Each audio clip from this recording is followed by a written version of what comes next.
மகிழ்வனத்துல புதுசா வீடு கட்டியாச்சுங்க. நாங்க கட்டலைங்க. தூக்கணாங்குருவி கட்டியிருக்காங்கங்க. நம்ம மகிழ்வன தோட்டத்திலேயே மிக உயரமான மரம்ன்னு பார்த்தா கொடுக்காப்புளி மரங்க. அந்த கொடுக்காப்புளி மரத்தோட நுனியில வந்து நுனிக்கிளை இருக்கு இல்லைங்களா? அதுல வந்து தூக்கணாங்குருவி ஒரு 4, 5 கூடு கட்டியிருக்குங்க. அதுல ஒரு 3, 4க்கு வந்துங்க 2 அறை கொண்டதாவும், 1 மட்டும் 1 அறை கொண்டதாவும் இருக்குதுங்க அந்த இதுல. பார்க்கவே ரொம்ப அழகா தொங்கிட்டு இருக்குதுங்க. அவங்க வந்து எப்பயுமே நுனியில தாங்க கட்டுவாங்களாங்க. நுனியில கட்டும்போது தான் பாம்புகள் கிட்ட இருந்தும், மத்த விலங்கு கிட்ட இருந்தும் அது பாதுகாப்பா இருக்கணுங்கிறதுக்காக அப்படிதான் கட்டுவாங்களாம். அதோட கூட ரொம்ப இன்ட்ரெஸ்டிங்கா இருந்ததுங்க. அது ஒண்ணொண்ணும் கேட்க கேட்க. தர்ப்பப்பை புல்லு இருக்கு இல்லைங்களா? அந்த புல்லுனாலயும், தேங்காய் நாருனால தாங்க அந்த கூடு இருக்குமாங்க. கூட்டுக்குள்ளார நல்லா ஸ்பாஞ்ச் மாரிங்க பஞ்செல்லாம் வச்சு பண்ணியிருப்பாங்களாம்.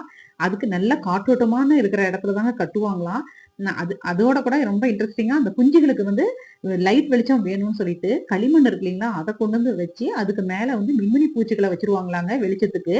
இவ்வளோ அழகா பண்ணுவாங்களாங்க. இதோட ரொம்ப இன்ட்ரெஸ்டிங்கா என்னன்னா, இவங்களுக்கு தனியா ஒரு அறையும், அந்த குருவி குஞ்சுகள் இருக்குங்களா? அந்த குஞ்சுகளுக்கு தனியா ஒரு அறையும் வச்சு தான் அதுக்காகவே 2 அறைகள் வச்சு கட்டுவாங்களாங்க.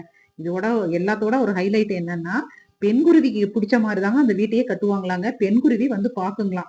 அந்த கூடு வந்து புடிச்சிருந்தா மட்டும் தான் அந்த பெண் குருவி இருக்குமா, இல்லன்னா போயிடுமாங்க. திருப்பியும் புது வீடா கட்டுவாங்களாங்க அந்த ஆண் குருவி.